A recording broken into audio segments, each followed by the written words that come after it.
Hey everybody, it's Margot. Guys, I'm such a fucking actress. And Lydia. Strong black woman over here. But you already know why we're here. Pop off, sis. I went commando on public transportation, huh? Oh my god. I love a good lazy river because I'm lazy and I like water. Pop off, sis. Guys, I'm not gonna lie, I'm kind of hungover right now. The content you may not want but deserve. Pop off. I think I popped off about that. You popped Pop off. off. Pop off, sis! Hello! Hi Margot. How Hi. are you? I'm good. How are you? I'm good. Lydia and I have had an exciting week because it just so happened that December started. And what happens when December starts, Lydia? Well, December 1st, let it go down as the day in history when Lydia came into this world. 1997, your girl is 23, but it gets better because December 2nd rolled around. And who came into this world? Margot! Oh, that's right, she was in France too. Yes. So we just celebrated birthdays on this podcast. Your two Happy co-hosts. birthday. Just happy birthday, Margot. Thank you. Happy birthday to you. Thank you. Happy birthday to us. Happy birthday to us. I still can't get over it. Just is another reason why this was meant to be for us to co-host together. Like, our birthdays are a day apart. How crazy. I can remember freshman year of college meeting you, standing in the hallway with our RA and finding out our birthdays. We just started talking and Margot's like, wait, when's your birthday? Oh my God, I'm this. Like, I'll never forget that. It's crazy. And remember, it was us, our RA, and one other girl on our floor. All our birthdays were either December 1st or December 2nd. Sagittarius season is here. We're in full effect. The best time of year. And would you say, do you feel like there's a separation between Christmas and your birthday, or what do you think? Yeah, it's like I don't think about Christmas. It's not Christmas until after my birthday, you know? Yeah, totally. I feel like it's just far away enough. Like, if you could be in December and it not be close to Christmas, it might as well be the 1st and 2nd of the month, you know? I mean, might as well. I don't know. Sagittarius. Happy birthday to us. Thank you. That's our rose for the week. Yes. So tell me about it. How was your day? It was very nice. I don't know how you feel, but having a birthday in quarantine and in a pandemic just does not hit the same. It hits different. And so going into it, I kind of like leading up to it, I didn't feel like it, it was December and my birthday was coming. But this was the first birthday like of true adulting because, I had to work on my birthday. So remember, you grow up and you're like, oh, it's all about your birthday party and the treats and somebody bring everything. Or then you get to college and then it's about like going out on your birthday or like celebrating with your friends. And then you get to the work world and it's a Tuesday and people send you emails like, can you get this done for me? Like, it's not your birthday. And I'm like, yeah. And like the egotistical side of me wants to tell people like, it's my birthday, by the way. No one cares. But our staff has a list where you can see everybody's birthdays. So I did get a couple happy birthdays from people at work. So that was nice. But no, yeah, the day was good. My mom put up happy birthday signs in my little office here. And so that was really sweet. And I had some gifts and cards to open, and a bunch of family and friends called, which was nice. And we had some cake and ice cream later in the day. So that was really nice. It was a good birthday, good quarantine birthday. I also, my last thing is just that, like, when COVID started, I remember thinking, like, I don't know, for some reason I thought about the timeline of it in terms of people's birthdays. Like, when it started, it was around my sister's birthday, and then it hit my mom and my brother's birthday and other friends' birthdays, and the fact that it's now our birthday time and we're still here is just crazy to me. I never could have thought that. But COVID aside, how was your birthday, Margot? Listen, it was really nice. I had been thinking, so we just got this new outdoor fire pit thingy. And so we've been having these outdoor fires. And so in October usually is when I start thinking about my birthday because yes, I am that girl. I am her. And no, my birthday never lives up to my expectations because I'm always already thinking about it in October. And then it rolls around. I'm like, oh, it's just a day. But, you know, I was thinking, oh, well, we have this outdoor fire pit now, and I could invite some friends over and we could have an outdoor, socially distanced, you know, little soiree. But I forgot that Thanksgiving is right before my birthday. Well, our birthdays. And Thanksgiving made the Roro really come alive in a way we hadn't seen in a while. And so I was, you know, that dream was crushed, but it was okay because, you know, me just being extra as I am, I said, you know what? I'm not going to let that stop. I mean, I am going to let that stop me from seeing people, but I'm not going to let it stop me from having a great day. So I had a lot of drinks. I actually took some pills with my first drink. That sounds bad. Anti-hangover pills. Lydia's like, are you admitting to taking Molly on the podcast? No. For a second. Sorry. Okay. What kind of pills? Anti-hangover pills, okay? Got My it. mom had them. They were like a decade old. They probably were not working anymore. But I took them because I was prepared to drink. And drink I did. And so it was just, so my brother and his girlfriend came down a couple weeks ago. So it was my parents and my brother and his girlfriend and my brother's friend Lorenzo, who has just kind of become a part of our family. Like, he is always over here because he lives in a studio apartment in downtown DC and has no one to see. So he was there too. I think he was kind of like, am I the only non-family invited to this dinner? And I was like, yes, you are. We had some sushi, we had some drinks, we were by the fire, you know, it was really nice. We played some board games, although my family, like, I had lined up like 6 board games to play and made it a competition. And after half a board game, my family was like, no.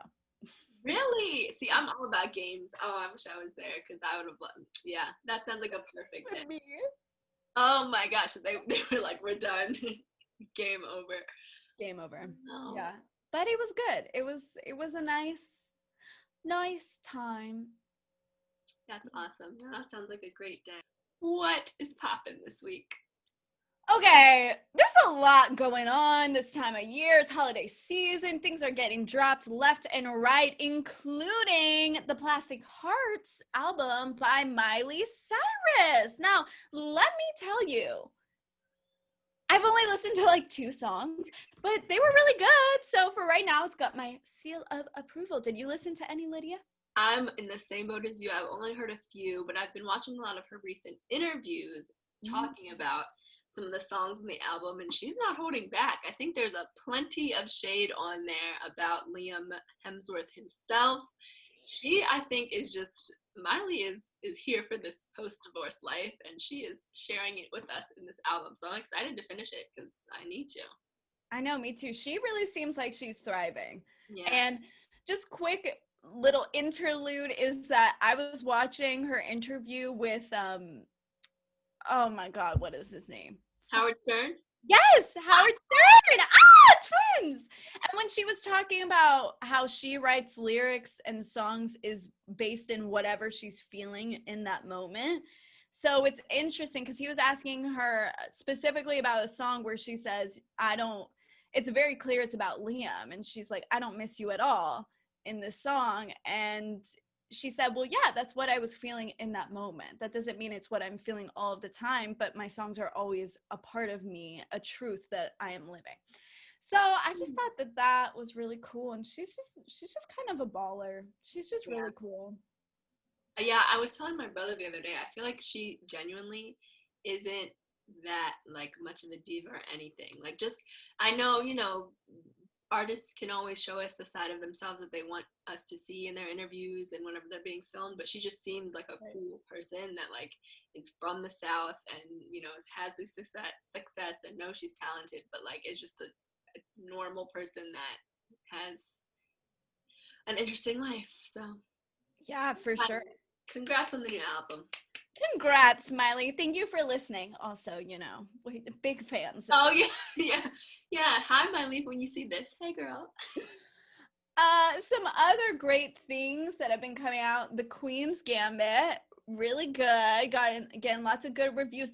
I read that chess purchases have gone up 250% since the Queen's Gambit.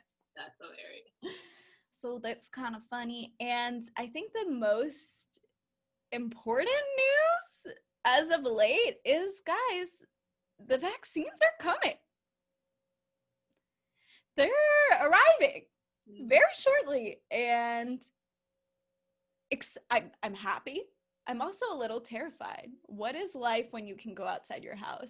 I've gotten very comfortable where I am. I don't know how you feel about this, Lydia, but when people talk about COVID ending, it actually gives me some anxiety because I'm like, of course I want it to be over, but at the same time, what have I done during this time? And also, what does that mean? What does living a normal life mean again? I don't know. What is putting together an outfit that looks presentable? What is not having a meeting on Zoom but face to face? What is seeing everyone's face again? Yeah, literally me right now.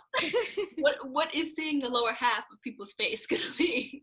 Like in person, obviously I'm seeing your whole face right now, but yeah, no, I'm totally with you with that post-COVID anxiety. Of course, we want the pandemic to end and for everyone to be healthy, but, and then there's the cynical side of me that's like, anti-vaxxers didn't magically go away. There's going to be people that don't get this vaccine, and, we just have to deal with that. But, yeah, I don't know, Margot, you hear it on the news a lot. If you could get the vaccine tomorrow, would you take it or not? I feel like if I could get it tomorrow, I would be asking why isn't a healthcare professional getting it before me? So that's kind of my answer there is I feel like I'm a low priority. I'm young, I'm healthy, knock on wood. And I just should not be at the top of the list. Of course, I want the vaccine, and I want to go back out and do normal things, and we're going to be talking about that in our topic today.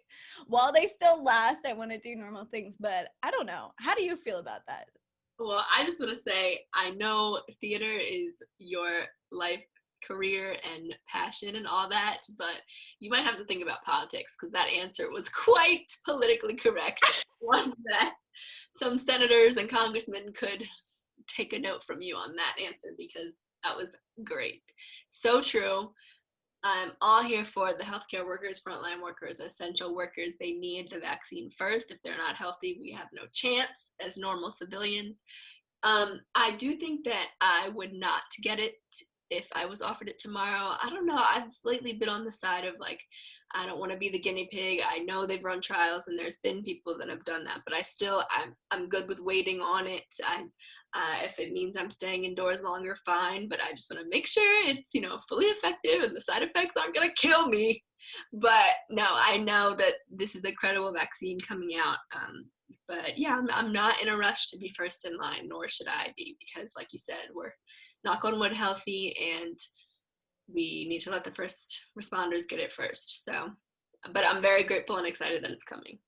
Oh, me too. I've been seeing so many funny memes on Twitter that are like, if you were drinking the jungle juice in a moldy, sweaty frat basement, you cannot be complaining about what is in the vaccine. Someone else said, if you have ever played beer pong with beer in the cups, you cannot complain about what is in the COVID-19 vaccine. And honestly, I have done both of what I just said. So I'm not too scared. I've survived thus far. Who knows how? So that is great. I thought this was a great tweet. So true. That is so true. Oh my God. Okay, we got to talk about some things that are maybe not as good happenings lately. And this might be a hot take, and I would love to hear your take on it, Lydia. Spotify Wrapped just came out. We love a good Spotify Wrapped. You get to see what you've been listening to. I think it's great. However, the fact that it's all I see every single day on social media, I don't know how I feel about it. I mean, it's not really a big deal, but at the same time, I'm like, I'm just not really interested in what Joe's top 5 artists were this year. I'm sorry to say it, I'm just not. It's funny because when you brought this up, I was thinking, why is this not popping? I wasn't sure where you're going with it, because I love seeing what I listen to throughout the year, but no. Absolutely. I don't care what Lisa, Janice, and Timmy all listen to all year long. I don't have any followers or follow anyone with those names, so don't come at me, okay? But yeah, I'm good with the stories about, oh my gosh, I'm so shocked, in quotes, that these are my top 5, because duh, you knew they were going to be your top 5. That's for you to reflect, okay? Unless you're, I don't know, I go so far to say it's maybe not even celebrities. I was going to say sometimes I like seeing what celebrities' top 5 are. But now that I think of it, I haven't seen any artists, like singers, post theirs. I wonder if that's on purpose. Like they don't want to post it because you better be listening to them only. I don't know. That was a side note that just floated in my head. But yeah, I'm with you 100%. I'm good with the stories about your Spotify Wrapped. That's for you to enjoy. Yeah. Yes, for sure. Also, The Undoing, if you were watching the series, and I won't give any spoilers if you weren't. Lydia, were you watching it? I was, and I can't believe we haven't talked about it until now. Oh my goodness, I've been watching it every Sunday, every week with my mother. How have we not been talking about it? I have nothing going on in my life. Okay, this is hard though. How are we not supposed to give spoilers? I know. All I'm going to say, and I would love to hear your thoughts, is just I felt like there was a lot of questions in the finale. That's what we're talking about, the series finale, that weren't answered. I also feel like who committed the murder was just, it wasn't enough of a twist. It was too, I was like, did we really need to go through 6 episodes just to arrive at the conclusion that was already kind of known in earlier episodes? I don't know. That's how I felt. But I don't know. How did you feel? Did you love it? Did you like it? Did you hate it? No, I mean, we're on the same page today because I completely agree. I mean, at first I was upset that it was only 6 episodes, but from that ending, now I understand why, because there wasn't really much of a twist. The whole time, me and my dad and my brother were like, it's not going to be who we think it is. There's going to be some major twist. This is an HBO show with Nicole Kidman and Hugh Grant. Like, it's going to be great. And the whole season was great in terms of the acting and the suspense and all that. But the ending, it's just like, come on, we could have predicted that. And if there's anything we need in quarantine, it's like, we need these shows to keep us entertained and to like blow our minds, because what else are we doing? So yeah, I'm with you. We are not here for, it is not popping the end of The Undoing. You can still watch it for yourself because the show is top-notch quality in terms of the acting, but yes, just don't be looking for like an oh my gosh moment. For sure. Did I sum that up okay? Okay. You did great. I also didn't wait for your answer about did I sum it up okay. I just said it. Okay. What else? Oh, so my only other not popping, because I feel like I haven't talked about it in a while, is Dancing with the Stars. I was keeping you updated on what was going on, and then I just stopped. So the show has ended. And I'm just going to tell you who won, because it's not even a spoiler, because she did not deserve it, okay? I'm sorry to say. And I, just became a Bachelor Nation member, so I was not hip to her, but Caitlin Bristow won this season of Dancing with the Stars. Do not insert claps here. I was rooting for Justina Machado, who's an actress, and she was just one of the best contestants, I think. I mean, the season overall was kind of not exciting, like in terms of they had interesting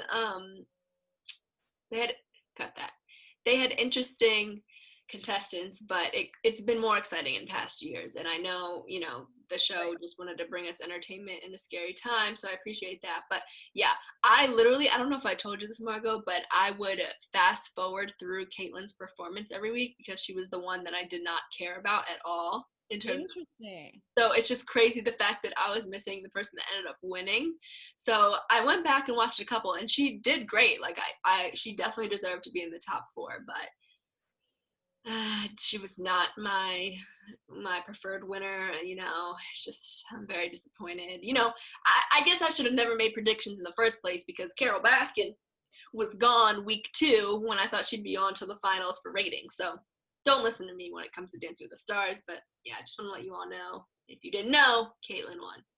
Also, I just feel like it's a little predictable. I mean, and that's been the flack that Dancing with the Stars has gotten the past couple years. It's like always the most popular person, the most famous person. And when it gets down to those final 4, they always end up winning. And I've just been keeping up with like little clips on YouTube. But I know Johnny Weir. I was just about to say, yeah. Amazing. And also the guy from Catfish. Neve, he was great. He was great. And I was like, I think both of them were stronger performers than Caitlyn, which is not to say that she wasn't good. It's just, I'm like, Hannah Brown won last season. So it just feels kind of, although I did think she deserved to win because I was following that one. She was pretty good. No, but I totally forgot about that in terms of like 2 Bachelorette people in a row. And Bachelor Nation, I don't know if you've been pulled in enough yet, Lydia, but Bachelor Nation is crazy in terms of fans. They will do the most. So for me, I'm like, this was just a lot of people calling in, which is one of my problems with Dancing with the Stars, is their scoring system, which is like 90% fans. So it doesn't really matter how you dance. And really quickly, you just sparked another layer of that too. The Bachelor and Bachelorette are ABC shows. Dancing with the Stars is an ABC Tongue Twister is an ABC show. So coincidence? I think not.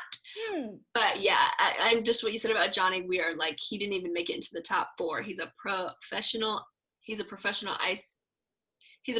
figure skater, Olympic figure skater, and just had clean lines. He knew how to dance, but also like really brought it and did very well. And he wasn't even in the top 4. Like, that doesn't make sense. Nelly was in the top 4. I'm sorry, he entertaining. We love Hot in Here. We love his stuff, but top 4, he was there just like, there was no technique, there was no ballroom. He was just entertaining, which I understand. But yeah, the scoring stuff is messed up. I don't know if you saw like the way they do it when they get down to the final 2, the judges decide, which I guess is some sort of fairness, but it gets harder and harder each week. So it's just could go on and on, but let's continue. For sure.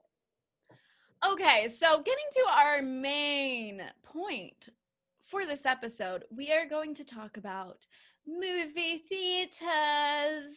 Oh, silence is golden. You know how they play that at the beginning of all the movies?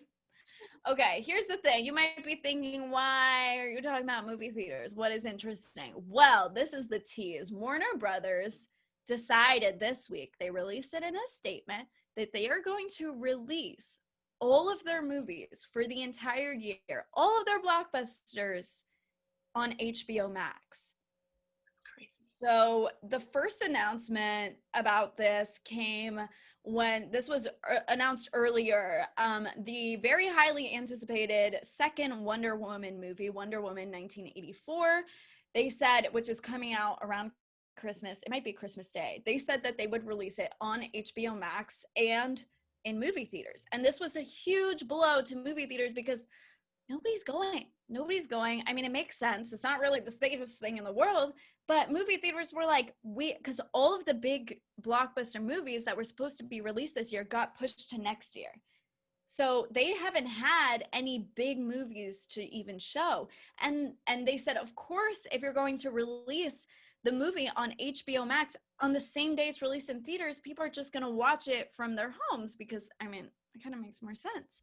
But in this past week, they furthered it by saying it was going to be all the movies for the whole year, which includes Dune, The Suicide Squad, In the Heights, and Matrix 4, probably their 4 other biggest movies coming out this year. So, yeah, I mean, what does it mean if one of the biggest media conglomerates moves everything to a streaming platform? And they said this is temporary, it's just for the year, but who knows? What do you think, Lydia?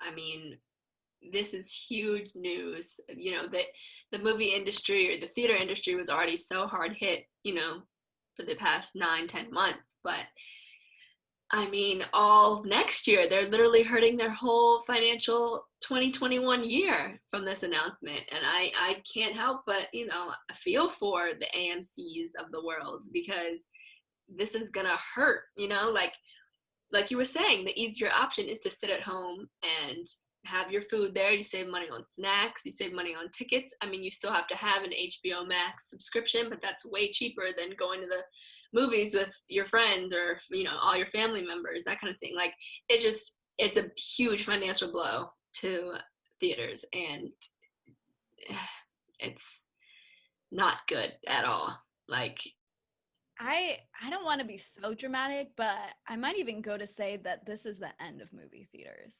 wow. Which is really sad, but you have to think Warner Brothers makes and releases or produces some of the biggest content from Hollywood. And if they're going to HBO Max, I don't know. And they say it's temporary, but you know, ever since on demand has been a thing, people have been able to watch movies from the comfort of their home, and people have had that option, right? Do I want to stay at home, or do I want to make a night out of it and go to the movies? And movie ticket sales, I mean, just tickets have gone up and up and up and up. I mean, it's like at least $12 to go to the movie. I mean, depending on where you live, like I'm sure it's more expensive in the cities, but it's expensive to go to the movies, especially if you have kids, when you could spend, you know, $10 a month for HBO Max to watch the same big movies that are going to be released.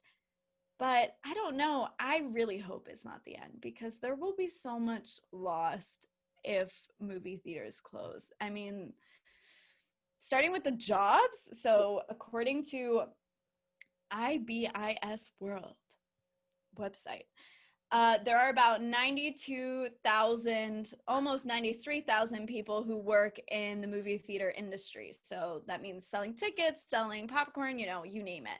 And the industry has seen about an 8% decline per year in the last 5 years. So it has already, I mean, there have been so many movie theaters. I don't know if by you, many movie theaters have closed, Lydia, but there's definitely been a few around me. So this would be a huge blow to almost 100,000 people. It would mean they would lose their jobs. Just add it to the list of more jobs lost. I mean, at the end of movie theaters, it's just such a crazy idea to think, but I mean, streaming is the new way, so this is almost, it makes sense. But the jobs lost. It's an experience to go to the movies, you know. That's what you pay for, and the big screen, and you feel the sound under your feet, and it's just the end of an era, to say the least, if that really happens. But that's crazy. And actually, I heard in reporting about this that Warner Brothers and I guess AMC or whatever movie theaters were involved with this whole decision, they had been in talks about, you know, there being major changes to next year and movie release and all that, but they had no idea that it meant that it was even a possibility that they would just be simultaneously streamed on HBO Max. Like, none of that was like a total blindside, is what I heard. Yeah. So I think now there's drama even within the business side of things, and it's not good. Yeah, I'm pretty sure the head of AMC Theaters either released an op-ed or some sort of kind of vicious statement towards HBO Max. And like, listen, I get it. It's such a hard position to be in, because on the one hand, I understand Warner Brothers. How are they going to make any money releasing these, you know, million, if not billion-dollar projects in movie theaters, right? Nobody's going. But at the same time, if you want movie theaters to return after the pandemic, you have to give them something. You have to give them away. And I mean, I just think the biggest thing that would be lost if movie theater, like, that makes me so sad to even think about movie theaters not being a thing. But there's such a social aspect to it. Like, it's honestly, I don't know for you, but for me, it was my first taste of freedom, was going to the movies. Like, your parents would drop you off, you know, they drive you and your girlfriends, and they would drop you off and then come pick you up after. Like, you had a solid 2 hours unsupervised, no chaperones, you know, I mean, and you got to just hang out and have that freedom. And to think that younger kids won't be able to experience that same taste of freedom, or like if you're going on a first date, right? Yep. Like, and you're a kid, so you're in middle school or you're in high school, what are you supposed to do? Like, you invite someone over to like Netflix, then they have to meet your parents the first time you hang out. You know what I mean? Like, that's so awkward. You can't go to dinner when you're like in middle school. I mean, I guess you could go to Panera Bread or something, but that's so much more awkward. I don't know. What nostalgic memories do you have? Because I have so many. Yeah, I mean, that definitely was like one of the first elements of freedom I had, going to the movies with my friends. That was something we love to do. Even now, certain friends, we love going to the movies together because like we're just funny, and like it's just fun, and it's like, I don't know, it's an experience, like I said. And I remember even, you know, you have the rebellious memories. Like, I can remember sneaking into an R movie and got caught one time, and I was like the goody two shoes, so it took me a lot just to go to the art movie in the first place, and then we get caught. And it was like, or like sneaking food in. Sorry, don't do this, kids at home, but I used to sneak food in, like Chipotle, like things you do not get in the theater. I'm not talking about popcorn and some candy you bought at the market. No, like full meals that then you'd have to eat in the dark because you can't see your taco, but you gotta eat it. So, you know, it's just like a part of growing up, you know. I don't know. Yeah. Oh no. I'm thinking. Wait, Lydia, you just triggered a memory in me. Oh my gosh. In 6th grade, I had a 6th grade boyfriend, okay? And my entire grade, I'm pretty sure, went to the movies to watch this movie Ocean, which was all about the ocean. And I remember. Really? Was it? What? It was about the ocean. Called Ocean? Okay. It was like a Nat Geo thing. And my principal was there, I remember. And so I was sitting next to my middle school boyfriend, and he had, you know, very dramatic for the 6th grade, he, you know, festered up the courage to put his arm around me.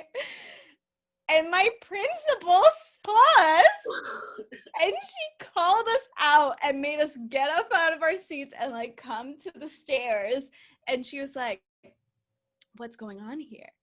And we were like, you know, we're just watching the movie. Please don't get me in trouble. And she was like, "Are you guys dating?" And we were like, "Yeah."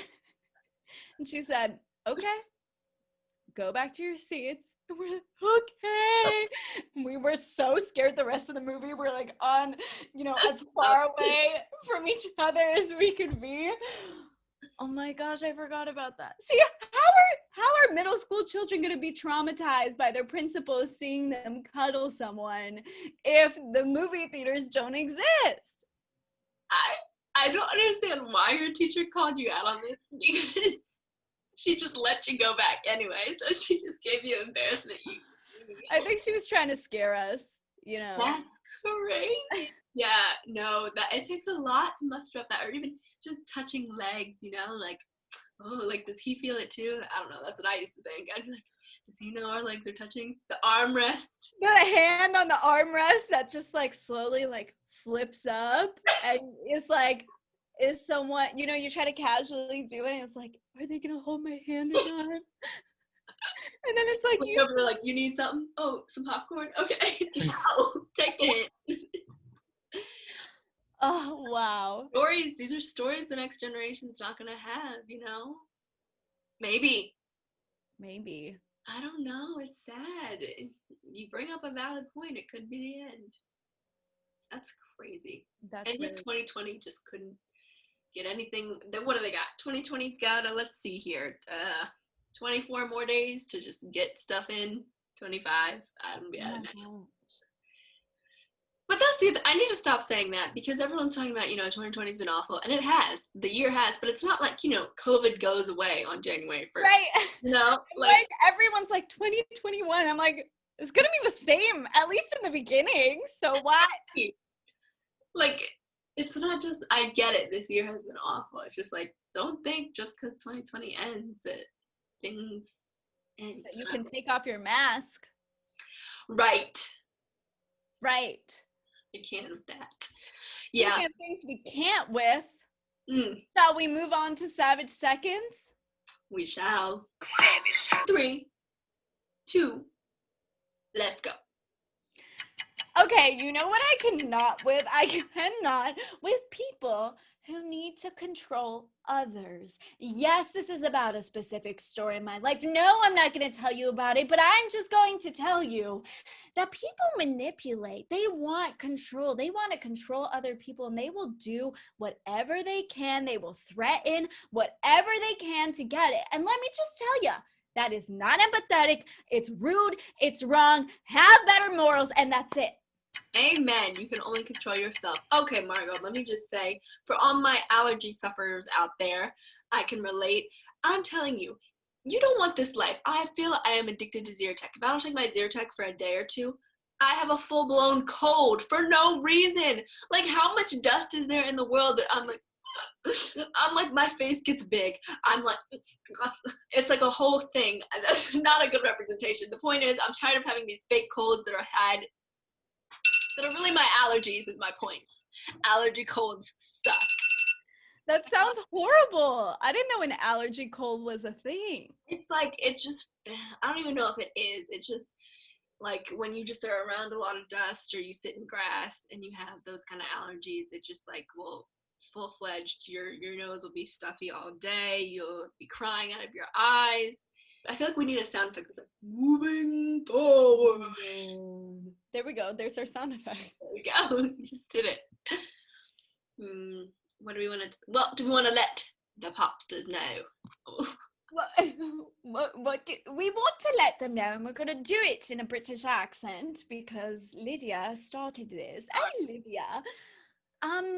Listen, this holiday, I'm losing it. This holiday season is going to be very hard for a lot of people. So if you do have the means, we're just using this little moment to tell you that there's lots of ways that you can give back. We're just trying to say, give back if you can this holiday season, because it's going to be really hard for a lot of people. And we just want everyone to be cheery and be able to give presents to their children. That is too realistic. Wow, good job. Yes, what she said, try and be generous in any way that you can. This is always a hard time of year for certain people, but it's extra hard, obviously, this year. And with that, my quote of the day is from Robert Frost, and my dad would like me to give him credit for showing it to me, and I must admit, it's a pretty great one. And it says, happiness makes up in height for what it lacks in length. Basically, like, you got the highlights of your life, and there's moments in life that are more happy than others, but it's all worth it because, they're just such high highs that it makes the lows more manageable. Yes. I'm not gonna lie, it really took me a second there. I was not, thank you for the explanation because I was not catching on, but now that I know what it means, it's very beautiful. Thank you. You're welcome. My quote is probably one you may have heard before. One of my professors, Jennifer Barclay, loves to say this all the time, left and right. And so now I've just been saying it because I think it could be the title of a movie that is this year. It is Embrace the Suck. Yes, that is a title. That is this year. That's great. Amen. Embrace it. And with those lovely little quotes and our quirkiness and our laughiness, that's the show today. So see you in 2 weeks. And that's the show. Stalk us on Instagram at popoffsis.podcast and check out our Pop Off Sis YouTube channel. We'll see you next time. Pop off, sis.